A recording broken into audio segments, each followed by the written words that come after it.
എല്ലാ പ്രിയപ്പെട്ടവർക്കും കാണുന്നതും കേൾക്കുന്നതും എന്ന പ്രോഗ്രാമിലേക്ക് ഒരിക്കൽ കൂടി സ്വാഗതം.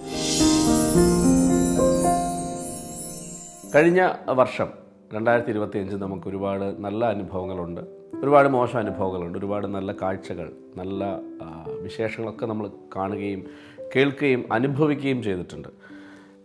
എന്നാൽ ഒപ്പം തന്നെ അതേപോലെ ദുരനുഭവങ്ങളുമുണ്ട്. അങ്ങനെ അത്ര അനുഭവങ്ങൾ പേര് തന്നെയാണല്ലോ നമ്മൾ മുന്നോട്ട് യാത്ര ചെയ്യുന്നത്. അപ്പോൾ ഒരിക്കലും മനസ്സിൽ നിന്ന് വിട്ടുപോകാത്ത, ഒരുപക്ഷെ ഒരു വക്കീലെന്ന നിലയിൽ, ഒരു സാമൂഹിക ജീവി എന്ന നിലയിൽ ഒരുപക്ഷെ ഞാൻ ഇടപെടാൻ സാഹചര്യമുള്ളതുമായ ഒരു ദുരനുഭവ സംഭവം എൻ്റെ കണ്ണിൽ ഇപ്പോഴുമുണ്ട്. അത് പറയാനാണ് ഞാൻ ഈ എപ്പിസോഡ് ഞാൻ ആഗ്രഹിക്കുന്നത്. അത് മറ്റൊന്നുമല്ല, പാലക്കാട് നിന്ന് കേട്ട ഒരു ദുരനുഭവമാണ്, ഒരു ദുരന്ത വാർത്തയാണ്, അങ്ങേയറ്റം വേദനിപ്പിക്കുന്ന ഒരു സംഭവമാണ്. രാമനാരായണൻ ഭാഗേൽ എന്ന് പറയുന്ന ഒരു മനുഷ്യൻ, 31 വയസ്സുള്ള ഒരു ഛത്തീസ്ഗഡുകാരൻ. നമുക്കറിയാം, ഒരുപാട് മനുഷ്യർ നമ്മുടെ കേരളത്തിൽ അന്യ സംസ്ഥാനങ്ങളിൽ നിന്ന് വന്ന് തൊഴിൽ ചെയ്യുന്നുണ്ട്. അതിൽ എനിക്ക് വ്യക്തിപരമായ ഒരു വിയോജിപ്പുണ്ട്. കാരണം നമ്മുടെ നാട്ടിൽ തൊഴിൽ ഒരുപാടുണ്ട്, തൊഴിൽ പലർക്കും ലഭിക്കുന്നില്ല. കുറേ നാളുകൾ നമ്മുടെ നാട്ടിലെ ചെറുപ്പക്കാരൊക്കെ ഇവിടെ ഉള്ള തൊഴിൽ ഒന്നും ചെയ്യാൻ താല്പര്യമില്ലാതെ നാട് വിട്ടു പോയവരാണ്, രാജ്യം വിട്ടു പോയവരാണ്. ആ സ്പേസിലേക്കാണ് ഈ പറയുന്ന അന്യസംസ്ഥാന തൊഴിലാളികൾ കടന്നു വന്നത്. പക്ഷെ ഇപ്പോൾ നമ്മുടെ ചെറുപ്പക്കാരും ഇവിടേക്ക് തിരിച്ചു വരണം, പക്ഷെ അവർക്ക് ജോലി ലഭിക്കുന്നില്ല. അതൊരു വലിയ പ്രതിസന്ധിയാണ്, പ്രയാസമാണ്. അതിലൊരു കൃത്യമായ നയം, കൃത്യമായ ഒരു രൂപരേഖ ഗവൺമെൻറ് ഉണ്ടാക്കേണ്ടതുമാണ്. അതുകൊണ്ട് കാരണം അവർക്ക് കുറച്ച് ശമ്പളം മതി, അപ്പോൾ എല്ലാവരും അവരെ കൂടുതൽ ഹയർ ചെയ്യും. വിദേശ രാജ്യങ്ങളിൽ പോയ ചെറുപ്പക്കാരൊക്കെ അവിടെ ജോലി കുറഞ്ഞതുകൊണ്ട് നാട്ടിലേക്ക് വരുന്നു, ജോലി ലഭിക്കുന്നില്ല. അതിൻ്റെ പുറത്ത് പ്രശ്നങ്ങൾ നമ്മുടെ നാട്ടിൽ നടക്കുന്നുണ്ട്. അതായത് നമ്മുടെ നാട്ടിലെ ആൾക്കാർക്ക് തൊഴിൽ കൊടുക്കാതെ പല കമ്പനി മുതലാളിമാരും അല്ലെങ്കിൽ കമ്പനി അല്ലെങ്കിൽ റൺ ചെയ്യുന്നവരും അന്യസംസ്ഥാന തൊഴിലാളികളെ കൂടുതൽ ഹയർ ചെയ്യുമ്പോൾ നമ്മുടെ നാട്ടിലെ ചെറുപ്പക്കാർക്ക് തൊഴിലില്ല. അതിൻ്റെ വലിയ പ്രതിസന്ധി കേരളത്തിൽ ഇനിയും ഉണ്ടാകും, സംശയമൊന്നുമില്ല. അപ്പോൾ ആ വിഷയത്തിൽ ഗവൺമെൻറ് നയം രൂപീകരിച്ചില്ലെങ്കിൽ ആഭ്യന്തര കലഹം പോലും നമ്മുടെ നാട്ടിൽ ഉണ്ടാവാൻ സാധ്യതയുണ്ട് എന്നെനിക്ക് നല്ല ബോധ്യമുണ്ട്. പ്രത്യേകിച്ച് നമ്മൾ ചില സ്ഥലങ്ങളിൽ ചെന്ന് കഴിഞ്ഞാൽ കടകളിൽ, ഹോട്ടലുകളിൽ, അല്ലെങ്കിൽ മറ്റ് ഷോപ്പുകളിൽ, പെട്രോൾ പമ്പിൽ എല്ലായിടത്തും നിൽക്കുന്നത് ഈ പറയുന്ന അന്യസംസ്ഥാന തൊഴിലാളികളാണ്. അപ്പോൾ നമ്മുടെ ചെറുപ്പക്കാരെങ്ങോട്ട് പോകും? അതൊരു പ്രാദേശിക വിഷയം തന്നെയാണ്, അത് ഉയർത്തിക്കൊണ്ട് വരേണ്ടതാണ്. അല്ലാതെ എല്ലാത്തിനെയും ഇതിനെ അതിഥി തൊഴിലാളികൾ എന്നൊക്കെ പറഞ്ഞ് അതിനെ ബ്യൂട്ടിഫൈ ചെയ്യുമ്പോൾ, അല്ലെങ്കിൽ അതിനെ മനോഹരമാക്കുമ്പോൾ, അതിനെ റൊമാൻറ്റൈസൈസ് ചെയ്യുമ്പോൾ അത് അത്ര നല്ലതല്ല. അതിൽ നയം രൂപീകരിക്കണം, അത് തർക്കമൊന്നുമില്ല. അതാണ് എൻ്റെ ആ വിഷയത്തിലുള്ള പക്ഷം. അപ്പോൾ ഇവിടുത്തെ പ്രശ്നം അതല്ല. ഇവിടുത്തെ പ്രശ്നം മനുഷ്യൻ തല്ലിക്കൊല്ലുന്നതാണ്.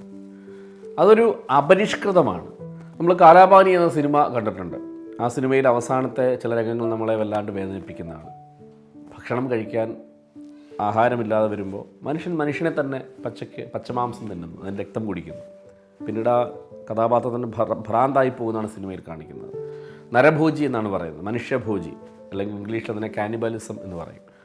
നിങ്ങൾ നോക്കൂ, അതിന് സമാനമായ അതേപോലെ തന്നെയുള്ള കാര്യമല്ലേ മനുഷ്യനെ തല്ലിക്കൊല്ലുന്നത്. കഴിക്കുന്നില്ല എന്ന് മാത്രമല്ലേ ഉള്ളൂ. എന്താ നമ്മൾ കണ്ടത്? ഒരു മനുഷ്യൻ അന്യസംസ്ഥാനത്തു നിന്ന് വന്നു, തൊഴിൽ ചെയ്യുന്നു. ആ തൊഴിൽ അല്ലെങ്കിൽ അന്യസംസ്ഥാന തൊഴിലാളികളെ സ്വീകരിക്കേണ്ടതിന് നയം രൂപീകരിക്കണം എന്ന് ഞാൻ പറഞ്ഞിട്ടുമുണ്ട്. അത് നിയമപരമായിരിക്കണം. ഇവിടെ ഒന്നും കയ്യിലെടുക്കാൻ ആർക്കും ആരുടെയും കുടുംബസ്വത്തൊന്നുമല്ല. ഒരു നിയമവ്യവസ്ഥയുണ്ട്. നിയമവ്യവസ്ഥയിൽ പാളിച്ചകളും അതിൽ പ്രതിസന്ധികളും അതിൽ അപര്യാപ്തതയുമുണ്ടെങ്കിൽ അത് പരിഹരിക്കാനുള്ള സംസാരങ്ങളുണ്ടാവണം, പരിഹരിക്കാനുള്ള ഡിബേറ്റുകൾ ഉണ്ടാവണം. അതിന് ഭരണകർത്താക്കളെ കൊണ്ട് അത് പരിഹരിക്കാൻ ആവശ്യമായ രീതികൾ എടുക്കാൻ ജനത്തിന് കഴിയണം.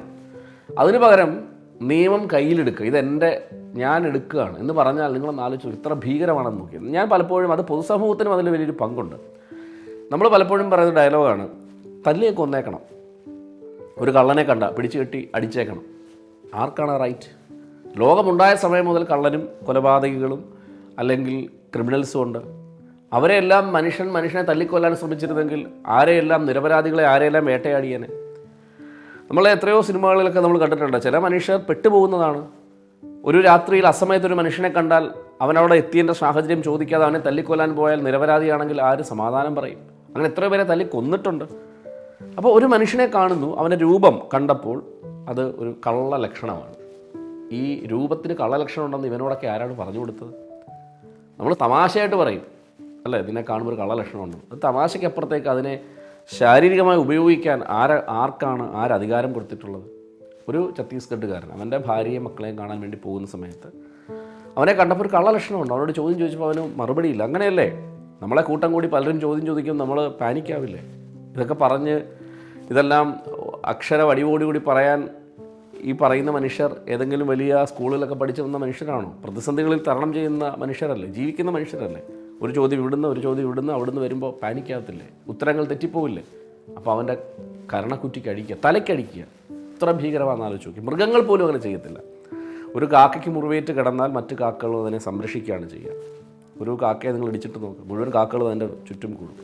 ഒരു തെരുവുപട്ടി ആക്രമിച്ച് നോക്ക്, ആ പട്ടിക്ക് പോലും അല്ലെങ്കിൽ കാക്കയ്ക്ക് പോലും ഇല്ലാത്ത ക്രൂരത എങ്ങനെ ഒരു മനുഷ്യനുണ്ടോ? ഞാൻ അവസരത്തിൽ ആ മനുഷ്യരെ, അയാളെ തല്ലിക്കൊന്ന മനുഷ്യരെ ഞാൻ മനുഷ്യരായിട്ടല്ല കാണാം, മൃഗങ്ങൾ, പൈശാചികയുള്ള മൃഗങ്ങൾ. ഞാൻ ഈ ഒരു ചാനലായതുകൊണ്ടാണ് ഞാൻ സഭ്യതയുടെ വർത്തമാനത്തിൻ്റെ അപ്പുറത്തേക്ക് ഞാൻ പോകുന്നത്. അത്രമാത്രം ദേഷ്യവും അമർഷവും ആ കാഴ്ചകളിൽ നമുക്ക് എനിക്ക് തോന്നിയിട്ടുണ്ട്. എല്ലാവർക്കും തോന്നുന്നു എനിക്കറിയത്തില്ല. കാരണം നിങ്ങളുടെ പ്രിയപ്പെട്ട ഒരാൾ, നിങ്ങളുടെ അച്ഛനെ, നിങ്ങളുടെ അമ്മയെ, നിങ്ങളുടെ സഹോദരനെ, അല്ലെങ്കിൽ ഞാനൊരു ദിവസം കണ്ടൊരു കാഴ്ചയാണ്, എല്ലാവരും കണ്ടൊരു കാഴ്ചയാണ്. മെട്രോ റെയിൽവേ കൊച്ചിയിൽ ഒരു മനുഷ്യൻ മെട്രോ അതിൻ്റെ അകത്ത് കിടക്കുകയാണ്.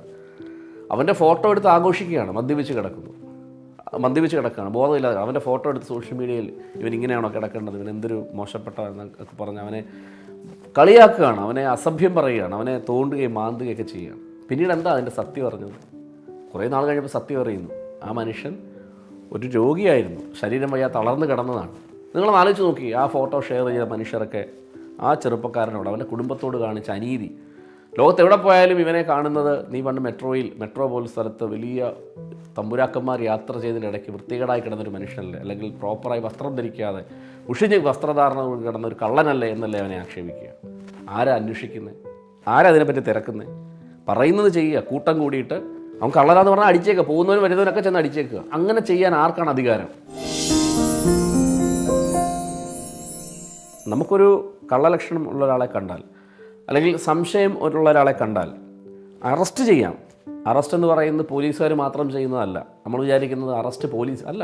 CRPCയിൽ BNSSൽ അത് കൃത്യമായി പറയുന്നത്, സെക്ഷൻ 40ലും 43യിലൊക്കെ പറയുന്നത് അറസ്റ്റ് ബൈ പ്രൈവറ്റ് പേഴ്സൺ. നിങ്ങൾക്ക് ഇൻഡിവിജ്വലായ ഒരു വ്യക്തിക്ക് ഒരാളെ അറസ്റ്റ് ചെയ്യുക. അറസ്റ്റ് എന്ന് പറഞ്ഞാൽ അതിൻ്റെ അർത്ഥം ലീഗൽ ഡിറ്റൻഷൻ എന്ന് മാത്രമേ ഉള്ളൂ. ഡിപ്രൈവേഷൻ ഓഫ് പ്രൈവറ്റ് ലിബർട്ടി എന്നേ ഉള്ളൂ. നിങ്ങളെ തടഞ്ഞു വെക്കുകയാണ്. എന്നെ ഇവിടെ 10 പേര് കൂടി തടഞ്ഞു വെക്കുകയാണ്. താനിപ്പോൾ പോകണ്ട, തന്നെ കള്ളനെ പോലെയുണ്ട്, കള്ളലക്ഷണമുണ്ട്, അതുകൊണ്ട് താൻ അവിടെ നിൽക്കുക, പോലീസ് വരട്ടെ എന്നതിനപ്പുറത്തേക്ക് ഒരാളെ അപ്പോൾ അങ്ങനെ തടഞ്ഞു വെക്കുക. ആ തടഞ്ഞു വെച്ചാൽ മതി. അവൻ്റെ ദേഹത്തോടാൻ അവകാശമില്ല, അർഹതയില്ല. നിയമപരമായ സംവിധാനം വരുമ്പോൾ ഹാൻഡ് ഓവർ ചെയ്യുക. അവർ ചോദ്യം ചെയ്യട്ടെ, അവർ ചോദ്യം ചെയ്ത് മനസ്സിലാക്കട്ടെ അവൻ കള്ളനാണോ എന്ന്. അതിൻ്റെ അപ്പുറത്തേക്ക് കൈകാര്യം ചെയ്യാൻ ഈ നരാധമന്മാർക്ക്, ഈ മനുഷ്യഭോജികൾക്ക്, ഞാൻ അത് പറയുമ്പോൾ നിങ്ങളൊരു കാര്യം മനസ്സിലാക്കണം. ഈ വീഡിയോ കാണുന്ന നിങ്ങളൊരു കാര്യം മനസ്സിലാക്കും. നിങ്ങൾ ഇത്രയും കാല ജീവിതത്തിനിടയിൽ എപ്പോഴെങ്കിലും ആൾക്കൂട്ടങ്ങളുടെ ഭാഗമായി ഒരു മനുഷ്യനെ മർദ്ദിച്ചെങ്കിൽ നിങ്ങളും ഒരു മനുഷ്യഭോജിയാണ്. അങ്ങനെ ചെയ്തിട്ടുണ്ടെങ്കിൽ, കൂട്ടം കൂടി യാത്ര ചെയ്യുന്ന സമയത്ത് ഒരുത്തനെ 10 പേര് കെട്ടിയിട്ട് അവനെ ചുമ്മാ പോയിട്ട് അടി കൊടുത്തിട്ട് കാറി പോകുന്നവരെ ഞാൻ കണ്ടിട്ടുണ്ട്. ചുമ്മാ കാറിൽ നിന്ന് ഇറങ്ങി ചെന്നിട്ട് അടി കൊടുത്തിട്ട് പോകും. അവൻ എന്താണ് ആരോന്ന് അറിയത്തില്ല. അങ്ങനെ അടിച്ചിട്ടുള്ളവനാണ് നിങ്ങളെങ്കിൽ നിങ്ങളും ഒരു നരഭോജിയാണ് നിങ്ങൾ.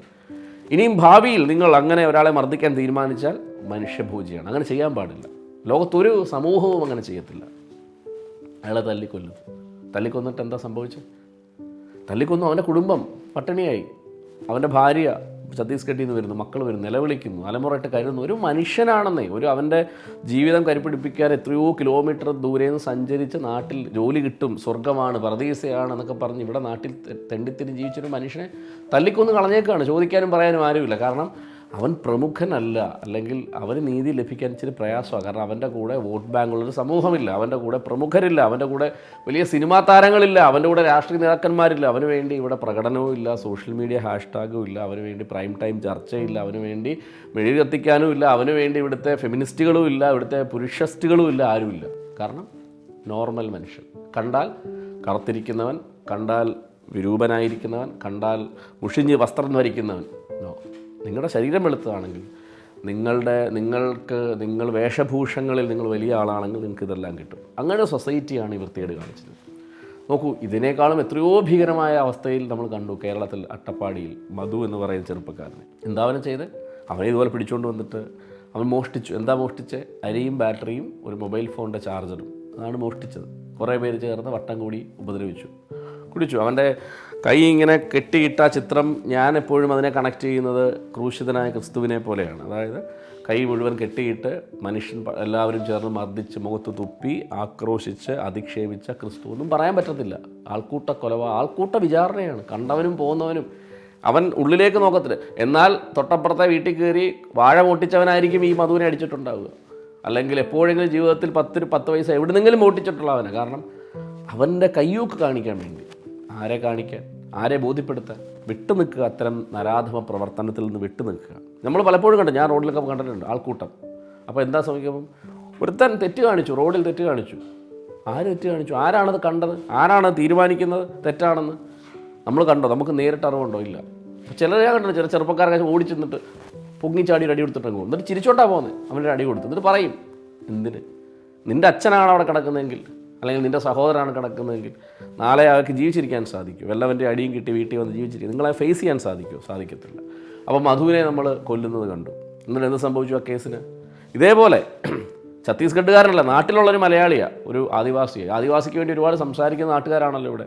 അവർക്ക് വെൽഫെയർ ഇല്ല, അവർക്ക് പൈസ ഇല്ല, അവർക്ക് ആനുകൂല്യമില്ല. എന്നിട്ട് ഒരു ആദിവാസിയായ അല്ലെങ്കിൽ മനസ്സിന് വലിയ ബലമില്ലാത്തൊരുത്തനെ തല്ലിക്കൊന്നിട്ട് ആ കേസിന് എന്ത് സംഭവിച്ചു? അവന് സ്പെഷ്യൽ പബ്ലിക് പ്രോസിക്യൂട്ടർ ഇല്ല, അവന് സ്പെഷ്യൽ കോടതിയില്ല, വിചാരണ വളരെ വേഗത്തിലില്ല, അവന് വേണ്ടി ഒരു ചർച്ചയും ഇല്ല രാത്രി കാലങ്ങളിൽ, അവന് വേണ്ടി ആക്രോശമില്ല, അവന് വേണ്ടി ഇവിടുത്തെ സോ കോൾഡ് ആൾക്കാർ എഴുത്തില്ല, ഒന്നുമില്ല, വിട്ടു. അവസാനം ആ കേസിന് എന്താ സംഭവിച്ചത്? അതിൻ്റെ ചാർജ് നശിപ്പിച്ചു കളഞ്ഞു. അതായത് ഉന്നതന്മാരെ അല്ലെങ്കിൽ സമ്പത്തുള്ളവരെ, മതത്തിൻ്റെ, ജാതിയുടെ, വർഗത്തിൻ്റെ അടിസ്ഥാനത്തിൽ സമ്പത്തുള്ളവരെ സംരക്ഷിക്കാൻ വേണ്ടി കള്ളപ്രതികളെ ഉണ്ടാക്കി, കള്ള തെളിവുണ്ടാക്കി, അല്ലെങ്കിൽ ആ കേസിന് അന്വേഷണം വളരെ മോശമായി ചെയ്ത് കോടതിയിൽ കുറ്റപത്രം കൊടുത്തു. അവസാനം കോടതി അതിൽ വളരെ 3-4 പേരെ മാത്രം ശിക്ഷിച്ചു. അവർ ഹൈക്കോടതിയിൽ പോവും, ആ കേസ് വെറുതെ വിടും. അവരെ തല്ലിക്കൊന്നു. മധു ഇങ്ങനെ നിൽക്കുകയാണ്. അതിനേക്കാളും കഷ്ടമാണിത്. കാരണം മധുവിന് വേണ്ടി ഒന്നുമല്ല, കേരളത്തിൽ നമ്മൾ 10 പേര് സംസാരിക്കാറുണ്ടായിരുന്നു. ഇതാരുണ്ട് ചോദിക്കാനും പറയാനും? തല്ലിക്കൊന്നു. ഇനി ആ കേസിൽ എന്താ സംഭവിക്കും? നിങ്ങൾ നോക്കൂ, ആ കേസ് ആൾക്കൂട്ട കൊലപാതകമാണ്. അതായത് പുതിയ നിയമത്തിൽ, പുതിയ BNSS എന്ന് പറയുന്ന IPC അമെൻഡ് മാറ്റി പുതിയ നിയമത്തിനകത്ത് ആൾക്കൂട്ട കൊലപാതകം വളരെ ഗ്രേ ഒഫൻസാക്കി മാറ്റിയിട്ടുണ്ട്. നമ്മളൊരാളെ കുത്തിക്കൊല്ലുന്നത്, ഇപ്പം ഞാൻ ഒരാളെ കത്തി കൊണ്ട് കുത്തിക്കൊല്ലുന്നതിന് പോലും ഒരു ന്യായം നിയമത്തിലുണ്ട്, ഒരു ഡിഫൻസ് എടുക്കാത്ത നമുക്ക്, ഒരു സഡൻ പ്രൊവോക്കേഷൻ. പക്ഷേ ആൾക്കൂട്ട കൊലപാതകം പറഞ്ഞാൽ അങ്ങനെയല്ല. അതൊരു സഡൻ പ്രൊവോക്കേഷനല്ല, അത് മനുഷ്യൻ ഇങ്ങനെ ചെയ്തുകൊണ്ടിരിക്കുന്നൊരു പ്രവൃത്തിയാണ്. അത് വളരെ ഗ്രേ ഒഫൻസാണ്. അത് ഇന്ത്യയിൽ പല സ്ഥലത്തും അതുണ്ട്. അതുകൊണ്ടാണ് ഇന്ത്യൻ പാർലമെൻറ്റ് ഇപ്പോൾ ആൾക്കൂട്ട കൊലപാതകം ഒരു ഗ്രേ ഒഫൻസാക്കി മാറ്റി. സാധാരണ കൊലപാതകത്തെക്കാളും ഒരു ഗ്രേ ഒഫൻസാക്കി ആൾക്കൂട്ട കൊലപാതകത്തെ മാറ്റി. അതാണ് ഇവിടെ ചെയ്തത്. കേസ് അന്വേഷിക്കുന്ന SP പറഞ്ഞു ഇത് ആൾക്കൂട്ട കൊലപാതകമാണ്. ഈ നിമിഷം വരെ, ഏതാണ്ട് 10-25 ദിവസം കഴിഞ്ഞിട്ട് ഈ ദിവസം വരെ ആ നിയമം, ആ വകുപ്പ് ആ കേസിലേക്ക് വന്നിട്ടില്ല. കാരണം ആൾക്കൂട്ട കൊലപാതകമായാൽ അതിൻ്റെ ശിക്ഷ കൂടും. പ്രതികളാക്കപ്പെട്ടവർക്കൊക്കെ ഇവിടെ വലിയ രാഷ്ട്രീയ സ്വാധീനമുള്ളവരാണ്. അവരുടെ ഗവൺമെൻറ്റുകൾ ഭരിക്കുന്നവരുണ്ട്. അവരുടെ ഗവൺമെൻറ്റുകളിൽ MP മന്ത്രിയും ഒക്കെയുണ്ട്. പ്രതികളെ സംരക്ഷിക്കാൻ കഴിയുന്ന സാഹചര്യം അവിടെയുണ്ട്. അതുകൊണ്ട് ആൾക്കൂട്ട കൊലപാതകം എന്ന് പറയുന്ന ഒഫൻസാക്കി മാറ്റിയിട്ടില്ല. അവൻ്റെ ജീവിതം പോയി, നഷ്ടപരിഹാരം പോലും കൊടുത്തിട്ടില്ല. ഗവൺമെൻറ് അവൻ്റെ കൂടെ ഉണ്ടെന്ന് പറഞ്ഞിട്ട് ഒന്നും ചെയ്തിട്ടില്ല. അവൻ്റെ ഭാര്യയും മകളും വന്ന് അവൻ്റെ മെഡിക്കൽ കോളേജിൽ അവൻ്റെ മൃതശരീരം ഏറ്റുവാങ്ങാൻ മുളകുന്നത്തുകാവ് പോയപ്പോൾ അത് ഏറ്റുവാങ്ങാൻ പോലും ആരുമില്ല. ആ സമയം ഒരു സോ കോൾഡ് സിനിമാ നടനായിരുന്നുവെങ്കിൽ, ഒരു സോ കോൾഡ് സമ്പത്തുള്ളവനായിരുന്നുവെങ്കിൽ എത്ര ജനപ്രതിനിധികൾ അവിടേക്ക് എത്തുമായിരുന്നു? എത്ര പേർ വിഷ്വൽ മീഡിയയിൽ വന്ന് വലിയ വായിൽ സംസാരിക്കുമായിരുന്നു? എത്ര പേർ ആക്രോശിക്കുമായിരുന്നു? എത്ര പേർ ആരോപണം ഉന്നയിക്കുമായിരുന്നു? എത്ര റോഡിൽ സമരങ്ങൾ കണ്ടേനെ? ആരുമില്ല. അവന് വേണ്ടി സംസാരിക്കാൻ ആരുമില്ല. അവൻ്റെ വീട്ടിലേക്ക് ഒരു ചാനലുകാരനും ഒരു ഓൺലൈൻ ചാനലുകാരനും ചെന്നില്ല. ഉള്ള സമയം നമ്മൾ കണ്ടതാണ്. ഓരോ സെലിബ്രിറ്റീസിൻ്റെ പാലുകാച്ചാണെങ്കിൽ, വീട്ടിൽ ഒരു പൈപ്പ് മാറുന്ന ചടങ്ങാണെങ്കിൽ, പുതിയൊരു ക്ലോസറ്റ് വെച്ചാൽ പോലും അതിന് ആൾക്കാരും ബഹളമാണ്. പിന്നെ ഓൺലൈൻ ചാനൽ, മീഡിയ, ആക്രോശം, ബഹളം. അവിടെ ചെല്ലുന്നു, കാല് കാണിക്കുന്നു, കൈ കാണിക്കുന്നു, കഴിക്കുന്നത് നോക്കൂ, ഇളക്കുന്നത് നോക്കൂ, പിടിക്കുന്നത് നോക്കൂ, തലയിൽ തൊടുന്നത് നോക്കൂ എന്നൊക്കെ പറഞ്ഞ് ക്യാപ്ഷനോടും ഡിസ്ക്രിപ്ഷനോടും കൂടിയാണ് വീഡിയോ പോസ്റ്റ് ചെയ്യുന്നത്. അവിടേക്ക് എത്തുന്നതിൻ്റെ വീഡിയോ ഇതാരും ഞാനെങ്കിലും സോഷ്യൽ മീഡിയയിൽ അവൻ്റെ ഭാര്യയുടെയും മക്കളുടെയും ഒരു വിലാപവും ഞാൻ കേട്ടില്ല. അവൻ്റെയും ഭാര്യയുടെയും കണ്ണുനീരിൻ്റെ കഥ ഞാൻ ഒരു ചാനലും കണ്ടില്ല. അപ്പം മനുഷ്യന് പോകേണ്ടടുത്ത് അറിയാം. കാരണം എന്തുകൊണ്ടാണ് ഞാൻ തുടക്കത്തിൽ പറഞ്ഞില്ല, സംഘടിതമായ ബലം. ഇവൻ്റെ പിന്നിൽ 10 പേരുണ്ട്. ആ 10 പേരാണ് വോട്ട്, ആ 10 പേരുടെ ബഹളമാണ് എന്ന ചിന്തയിൽ നിന്നാണ് ഈ സപ്പോർട്ട് വരുന്നത്. മനുഷ്യപക്ഷമല്ല, അല്ലെങ്കിൽ ഹൃദയപക്ഷമല്ല, മാനവികതയുടെ മൂല്യത്തിൽ നിന്നല്ല സംഭവിക്കുന്നത്. മറിച്ച് വോട്ട് സംഘടിതമായി എനിക്ക് വോട്ട് ചെയ്യാൻ സാധ്യതയുണ്ടോ എന്നുള്ളതിൻ്റെ അടിസ്ഥാനത്തിൽ മാത്രമാണ് ഇവിടെ എല്ലാ സപ്പോർട്ടുകളും നടന്നിട്ടുള്ളത്. അത് ശരിയല്ല എന്ന് പറയാൻ ആഗ്രഹിക്കുന്നു. ഒരിക്കൽ കൂടി ഞാൻ പറഞ്ഞു വെക്കുന്ന വർത്തമാനം ഇത്ര മാത്രമേ ഉള്ളൂ. ആൾക്കൂട്ടം കൂടി നിങ്ങൾ വിചാരണ ചെയ്യരുത്. ആൾക്കൂട്ട വിചാരണ അങ്ങേയറ്റം അപരിഷ്കൃതമാണ്. അത് ചെയ്യാൻ പാടില്ല. കാരണം ആൾക്കൂട്ട വിചാരണയുടെ അപകടം നമ്മൾ ഏറ്റവും കൂടുതൽ കണ്ടത് ബൈബിളൊക്കെ വിശ്വസിക്കുന്നവർക്കറിയാം ക്രിസ്തുവിലാണ് അല്ലേ. ആൾ കൂടി ഇവൻ രാജ്യദ്രോഹിയാണെന്ന് പറയുകയാണ്, അവനെ ക്രൂശിക്കുക എന്ന് പറയുകയാണ് അല്ലേ. പിന്നെ അതങ്ങനെ എഴുതപ്പെട്ടതുകൊണ്ടാണ്. നിങ്ങളൊന്ന് ആലോചിച്ച് നോക്കി. ഞാൻ എപ്പോഴും പറയുന്ന രസകരമായൊരു ചിന്തയാണ്. ക്രിസ്തു പറയുകയാണ് അവിടെ നിന്ന് വിചാരണ ചെയ്യാൻ വേണ്ടി അദ്ദേഹത്തെ ആൾക്കൂട്ടം പിടിച്ചു കെട്ടി കയ്യാപ്പാസിൻ്റെയും അതുപോലെ തന്നെ മുമ്പിൽ കൊണ്ടുവന്ന് അവിടുന്ന് പീലാത്തോസിൻ്റെ സന്നിധിയിൽ എത്തിച്ച് പീലാത്തോസ് ന്യായാധിപനും പറയുന്നൊരു ചോദ്യമുണ്ട്. എന്താണ് ആ ചോദ്യം? ഇവളിൽ ഞാൻ കുറ്റമൊന്നും കാണുന്നില്ല എന്ന് പറയുമ്പോൾ ജനം പറയണം, ആക്രോശിക്കുകയാണ്, കൊല്ലുക. അപ്പോൾ ജനത്തിന് വിട്ടുകൊടുക്കുകയാണ്. നിങ്ങളൊന്ന് ആലോചിച്ച് നോക്കി. അവിടെ ക്രിസ്തു പറയുകയാണ്, എനിക്ക് നല്ലൊരു വക്കീലിനെ വേണം, ഞാനൊരു കുറ്റവും ചെയ്തിട്ടില്ല, എനിക്ക് ഡിഫെൻഡ് ചെയ്യണം എന്ന് പറഞ്ഞിരുന്നെങ്കിൽ ക്രിസ്ത്യാനിയുടെ ചരിത്രം മറ്റൊന്നായി മാറും. പക്ഷേ അത് എഴുതപ്പെട്ടതായതുകൊണ്ടാണ് അദ്ദേഹം ആ കുരിശുമരണം ഏറ്റുവാങ്ങുന്നത്. ക്രിസ്തുവിന് പറയാമല്ലോ, ഞാൻ രാജ്യദ്രോഹമൊന്നും ചെയ്തിട്ടില്ല, നിങ്ങളുടെ കോടതിയിൽ എന്നെ കൊണ്ടുപോകും, എനിക്ക് ജഡ്ജി വേണം, വക്കീൽ വേണം എന്ന് പറഞ്ഞാൽ അവിടെ ട്രയൽ വിചാരണ തുടങ്ങണം. ക്രിസ്തു തെളിവ് കൊടുക്കും, മറ്റവരും തെളിവ് കൊടുക്കും, ഒരു രാജ്യദ്രോഹമില്ല, ക്രിസ്തുവിനെ വെറുതെ വിടും. അങ്ങനെ ആയിരുന്നുവെങ്കിൽ ക്രിസ്ത്യൻ ചരിത്രം എന്തായി മാറും? അപ്പോൾ ആൾക്കൂട്ടത്തിന് വേണ്ടി വിട്ടുകൊടുക്കണമെന്ന് എഴുതപ്പെട്ടിട്ടുണ്ട്. അങ്ങനെയാണ് ക്രിസ്ത്യൻ വിശ്വാസം. അങ്ങനെയാണ് അദ്ദേഹം അങ്ങനെ ദൈവപുത്രനായി വന്ന ക്രൂശിൽ ഏറ്റപ്പെടണമെന്ന തിരുവെഴുത്ത് പൂർത്തിയാക്കാൻ വേണ്ടിയാണ് അങ്ങനെ സംഭവിക്കുന്നത്. അപ്പോൾ അത് അങ്ങേയറ്റം നീചമാണ്. ആൾക്കൂട്ട വിചാരണ, ആൾക്കൂട്ട കൊലപാതകം, ആൾക്കൂട്ടം എന്ന് പറയുന്നത്. ആൾക്കൂട്ടം എന്ന് പറയുന്നത് തന്നെ അപകടമാണ്. ആൾക്കൂട്ടം എന്ന് പറയുന്നത് തന്നെ വയലൻസാണ്. ആൾക്കൂട്ടം മോബ് എന്ന് പറയുന്നത് അങ്ങേയറ്റം അവരുടെ ചിന്ത അപരിഷ്കൃതമാണ്. എന്നാൽ ഇതിൻ്റെ ഏറ്റവും വലിയ രസം എന്താ പറയുക, ഈ പറയുന്നവനൊന്നും ഒറ്റയ്ക്ക് നിന്ന് ഒരു കാര്യത്തിൻ്റെ അനീതിയെപ്പറ്റി സംസാരിക്കുന്ന ഒരു ആംബിയറും ഇല്ലാത്തവനാണ്. അതാണ് രസം. സിമ്പിളാണ്. നിങ്ങൾ നോക്കൂ, ഈ ആൾക്കൂട്ടത്തിൽ നിൽക്കുന്നവൻ ഒരു വാക്ക് പോലും എഴുന്നേറ്റ് നിന്ന് അനീതിക്കേറി സംസാരിക്കാൻ തൻ്റെ ഇടമില്ലാത്തവനാണ് ആൾ കൂടുമ്പോൾ മനുഷ്യനെ തല്ലിക്കൊല്ലുന്നത്. കാരണം ആൾക്കൂട്ടത്തിൽ മാത്രമേ അവൻ പുരുഷനാകാൻ അവന് പറ്റൂ, ആൾക്കൂട്ടത്തിൽ മാത്രമേ അവന് മനുഷ്യനാകാൻ പറ്റൂ, ആൾക്കൂട്ടത്തിൽ മാത്രമേ അവന് അനീതിക്കെതിരെ ചോദ്യം ചെയ്യാൻ പറ്റൂ. അത് അവൻ്റെ മനസ്സിൻ്റെ ബലമല്ല, ചുറ്റും ആളുള്ളതിൻ്റെ ബലമാണ്. അത് നിസ്സഹായനോടാണ് അവൻ ചെയ്യുന്നത്. അപ്പോൾ ആൾക്കൂട്ട വിചാരണയുടെ പ്രശ്നം അറിയണമെങ്കിൽ നമുക്ക് പ്രിയപ്പെട്ട ഒരാൾ അങ്ങനെ അത്തരം സാഹചര്യത്തിൽ എത്തപ്പെടണം. അങ്ങനെ ആരും എത്തപ്പെടാതിരിക്കട്ടെ എന്ന് പ്രാർത്ഥിക്കാം.